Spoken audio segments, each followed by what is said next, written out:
with marker for 3 versions.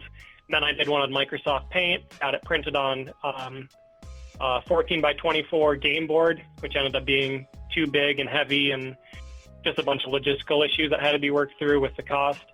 And then I made a real good one, and then I scaled it down to 11 by 17, so it all fits in a smaller box. It's lighter, cheaper to ship, more affordable to people. So there was just like a whole long process that people need to understand, that you're not going to sit down, map it out, pay, $5,000 for the artwork and the marketing and the packaging, whatever it is, and just have a good game. Right now I've got a handful that I'm sitting on. I'm working on the marketing stages of them, trying to get the game out. So this is one of those steps. Definitely. So one other question, or 2 other questions. How many cards can you play at one time? And then talk about the Call It card. Yeah, I was going to mention that during that past +10, -5 thing, but the way the game works is you draw 4 cards, and so these are run, pass, gain, loss, or penalty card, or one of the 2 Call It cards. So you've got 4 cards in your hand, so you can't just always choose, off the top of your head what you think it's going to be. You kind of have to manage and strategize with the cards in your hand.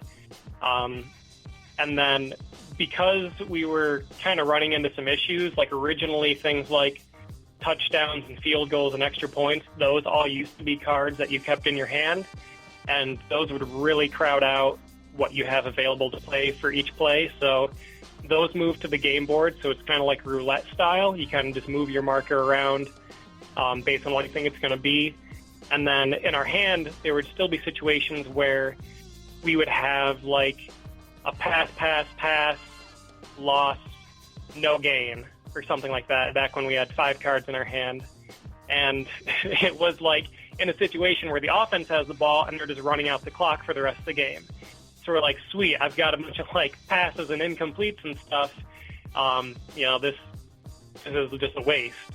Right. So I came up with that Call It card. So there's one option of you can play it either as pass or run, or you can play it as a gain or loss/no gain.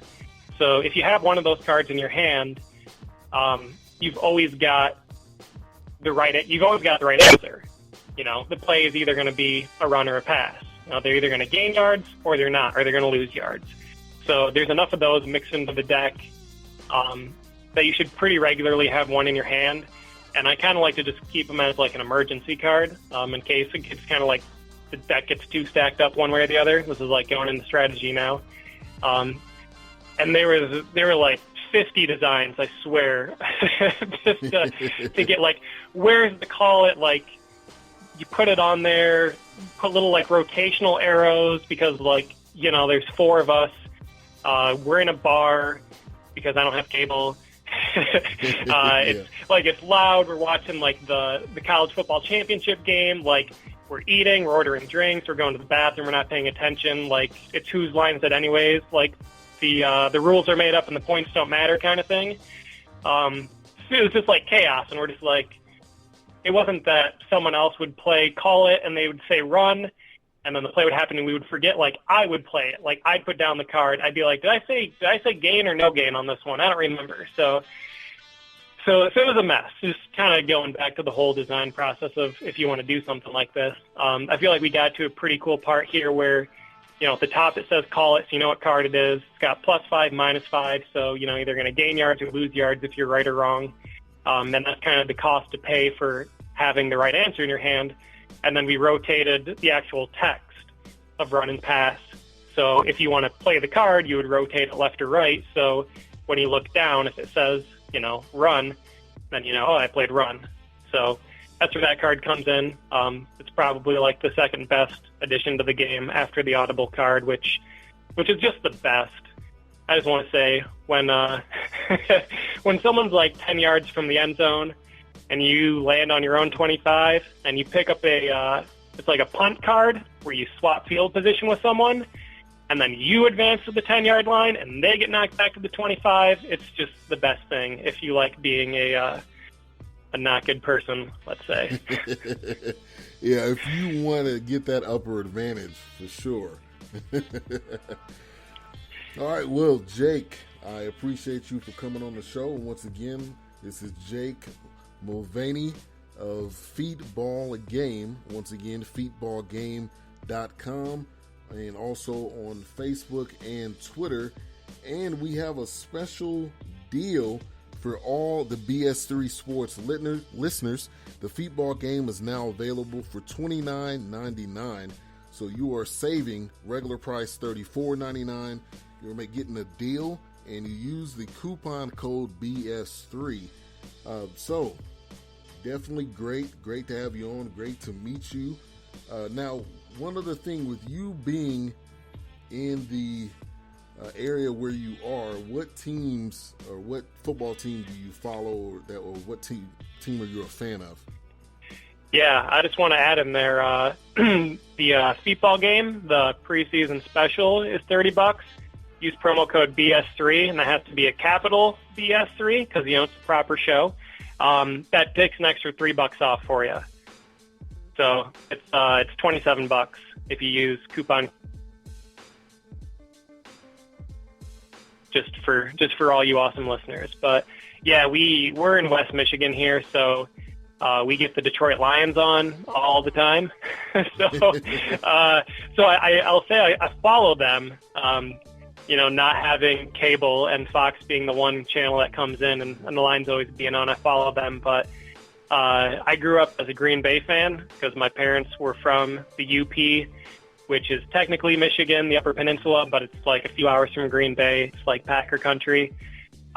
Just kind of fell into it, and it just happens to be a good team. Not trying to stir anything up here, but they've done pretty well over my lifetime. So outside of that, I like the Chargers, the Saints, the Chiefs.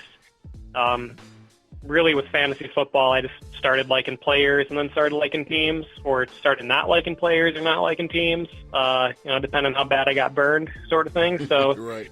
I hear you.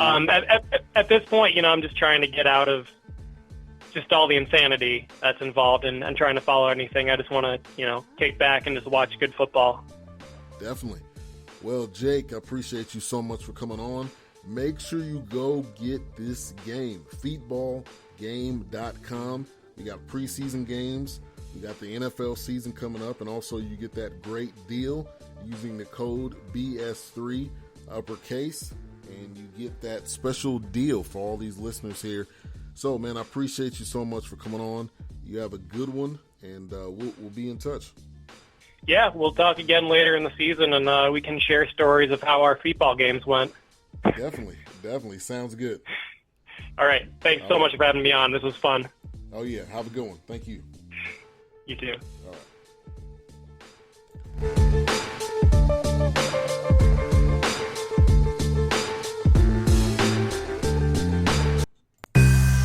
Ladies and gentlemen, hear me and hear me good. If you like sports, then you like the Wait a Minute Show.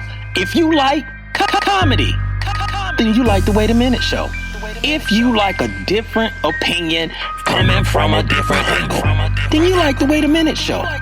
So join me Wednesday, 9 p.m. Eastern Standard Time with your host, Jelani J.B. Bodie. And of course, my man Lopan on the Two Live Stews Radio Network. Ain't that right, Lopan?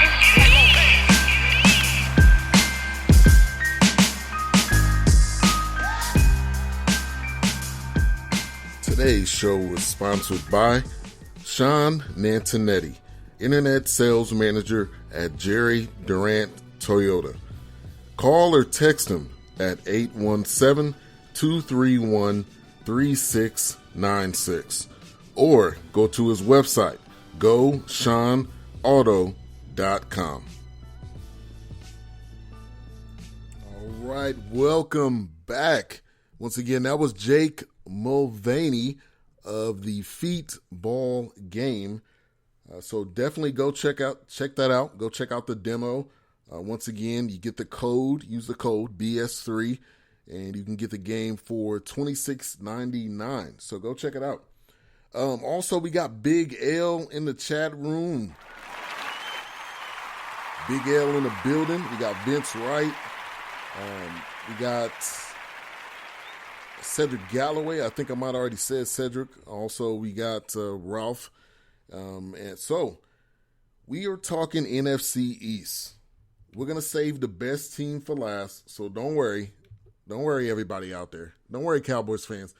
We'll talk about the Cowboys last. But what we're going to talk to next is a gentleman, Mitch Tischler. Mitch Tischler works for CSN Mid-Atlantic. He is at the Redskins camp. So I had to pre-record this earlier because they're actually having a Redskins fan appreciation. But he is there at training camp, so I'm glad I was able to get him on, get his perspective on what's going on with these dead skins. So we'll get into this interview. Right after that, we will talk with Eric Wilson of Whole Nother Level podcast, and we will talk with him on Eagles, and he'll be able to give us his information and his thoughts on what's going on with the team. So let's play this interview here with the Deadskins, and then we'll get into the Eagles after that. So stay tuned. All right, and we are back in the BS3 Sports Show. And today's show, like I mentioned earlier, we're talking about NFC East. And we've got a representative for the Redskins, Mitch Tischler of CSN Mid-Atlantic. How's it going, Mitch? Doing well, Ben. Doing well. Thank you so much for coming on. So we're breaking down each team. Got to get to these Redskins. Obviously, I'm a Cowboys fan, so I don't want to hear too much, but I do want to get an inside scoop so I can relay the information. But how's it going there so far at Redskins camp? What's your feelings on the team? It's going well down here. The Redskins do their camp in Richmond, Virginia, so they get away from Ashburn, where they practice during the regular season. We've had some great weather. Camp's been going well. There's a lot of new faces around the team. Certainly wide receiver with Terrell Pryor, and Josh Doxson was a rookie last year, didn't get to play too much. And on the defensive side, DJ Swearinger, Zach Brown, Pro Bowler from 2016. So the guys are starting to get together, and it's hard to tell anything until you actually get on the football field for real. Yeah, definitely. And the Cowboys just had the Hall of Fame game, so we're going to have some preseason games coming up, which I think is going to be very key to really see what these young guys have. Like you said, Terrell Pryor. You guys also got Terrell McClain from the Cowboys. Yep. He was on the Cowboys last year. So out of what you've seen so far, are there any surprises or anybody that Redskins fans should be looking out for? I mean, it seems almost cliche to say from a guy who had 1,000 yards receiving last year in Terrell Pryor, but this guy is a beast. He's 6'5", 220. He's fast. He's long. He goes up and catches the ball over just about anybody on the field. I can't see him not having an incredible season. And obviously, a lot of that comes down to Kirk Cousins. It's almost funny to go this far into a Redskins conversation and not be talking about Kirk, but Kirk's got to do better than he did last year, which is hard to imagine considering he threw for 5,000 yards. But he's got to be better in clutch times, and I think having the big body in Terrell Pryor is going to help him out a lot. Definitely. And we're talking with Mitch Tischler of CSN Mid-Atlantic. He is at Redskins camp. So you led me right into what I was going to talk about next. Kirk Cousins, not Kurt, but Kirk. Yep. Got to make that difference. Definitely. With this whole offseason and how it went down, how do you think this is going to affect him going into the season? Honestly, I don't think it's going to affect him too much. It's kind of strange to say, but he's going to get paid next year one way or the other. So I don't think that playing on the franchise tag is going to particularly affect him a lot. There's a lot of back and forth about, the team and himself and, how this whole thing was going to play out. But you got to remember he played last year on the franchise tag, and like I said, there were 5,000